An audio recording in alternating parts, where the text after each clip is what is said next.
নানি 5টা টাকা দাও না, দোকানে বিস্কুট কিনে খাবো।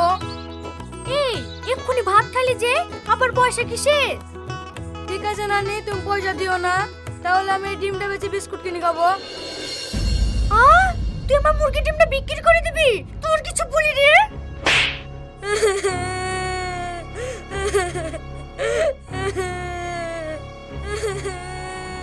নানি 5টা টাকা লেগে আমাকে মারলি?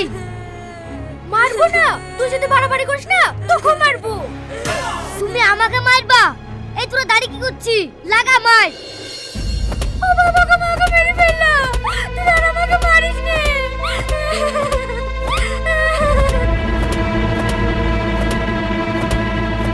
এই তোর নানিকে মারছি কেনে? ছেড়ে দে বলছি, ছেড়ে দে, ছেড়ে দে। এই চুরা চুরা, তোর নানিকে মারছি কেনে? মারবো তো ছেড়ে দেবো নাকি? ও আমার ভাইয়ের গায়ে হাত দিছে, বাড়ি ঘরে সব আগুন লাগিয়ে দেবো। এই চুরা, বাড়ি ঘর আগুন লাগিয়ে দেবে বলছি, আবার তোর মাও বাড়িতে নাই, তাহলে থাকবে কোথায় রে? বাপের কথা দেখেছো? বাপ যেরকম তার ছেলে সেরকম।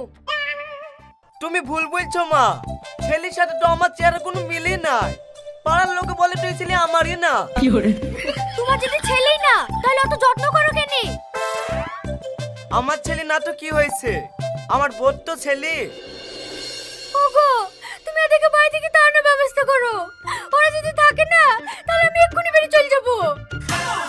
মা, যাত্রার সাথে হুট করে বেরিয়ে যায়েন না, একটা ভালো ছেলে দেখি বেরিয়ে যায়েন, না এলে আবার আপনার মেয়ের মতন ঘুরে আসতে হবে। এই জামাই খাসি আবার কি বলছে? আমি আমার মায়ের বাড়ি যাবো বলেছি, কোনো ছেলের সাথে না।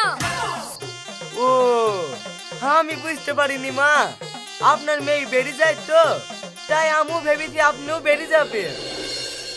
আমার বাড়িতে আসো, বুঝি সুজি কথার উত্তর দিবা, আমার পক্ষে লিয়ে আর কথা বলবো না। ওদের সাথে কি কথা বলছো? ওদেরকে এক্ষুনি বাড়ি থেকে বের করে দাও, নাহলে আমি চলে যাবো। মা আপনি যায়েন না, আপনার মেয়ে তো 2 মাস যাওয়া হয়ে গেল, আর কিছুদিন থামেন, ও ঠিক চলে আসবে, তারপরে আমরা চলে যাব।